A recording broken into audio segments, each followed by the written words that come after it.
Welcome to bitcoin world media, जहां हम करेंगे क्रिप्टो की बात आपके साथ। जी हाँ। तो आज की बड़ी खबर गुजरात से है।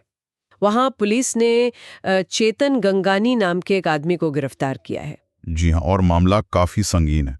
आरोप है कि इसने साइबर क्रिमिनल्स की मदद की। मदद? किस तरह की मदद?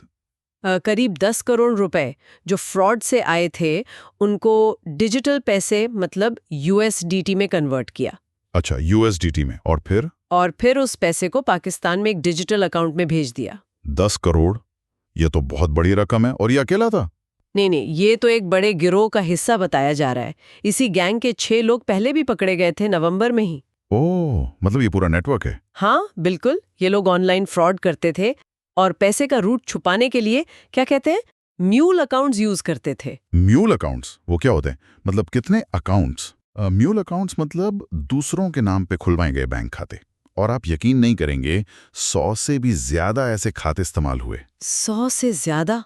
बाप रे।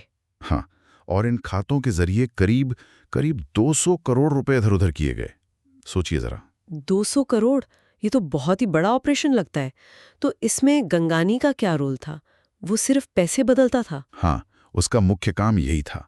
फ्रॉड से आए इंडियन रुपयों को लेना, उन्हें यूएसडीटी में बदलना अपने बिटगेट वॉलेट से। बिटकिट वॉलेट? वो डिजिटल पर्स जैसा कुछ? हाँ बिल्कुल, डिजिटल करेंसी रखने का पर्स। उसी का इस्तेमाल करके सिर्फ 4 महीनों में इसने ये 10 करोड़ पाकिस्तान भेजे। और इस काम के लिए उसे कुछ मिलता भी होगा? हाँ, कमीशन था। हर यूएसडीटी भेजने पर 0.10%। 0.10% सुनने में कम लगता है, पर 10 करोड़ पर तो ये भी ठीक ठाक रकम बन जाती है। बिल्कुल। और ये दिखाता है कि कैसे ये मतलब एक प्रोफेशनल सर्विस की तरह हो गया है। और ये पैसा आखिर जा कहाँ रहा था?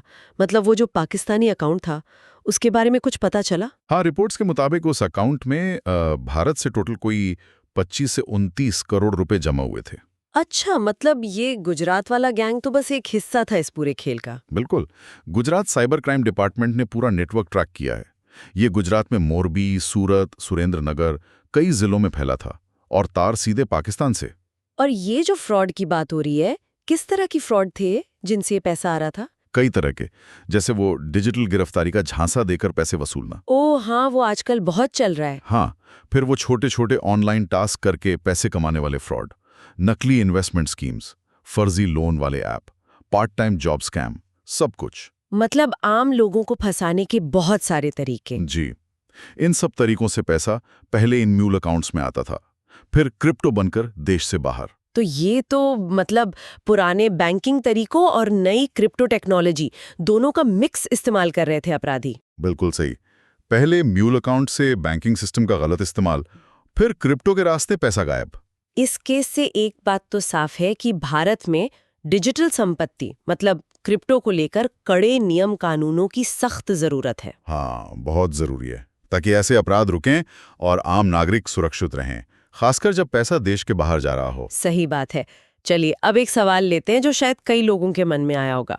क्वेश्चन, ये म्यूल अकाउंट जिसकी हम बात कर रहे हैं, ये आखिर होता क्या है ठीक से? आंसर देखिए, म्यूल अकाउंट असल में एक बैंक खाता ही होता है, पर इसे अपराधी इस्तेमाल करते हैं।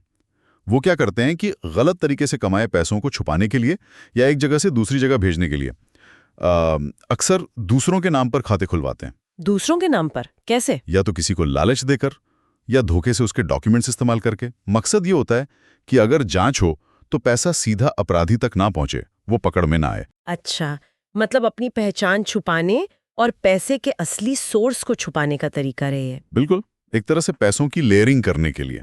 समझ आया।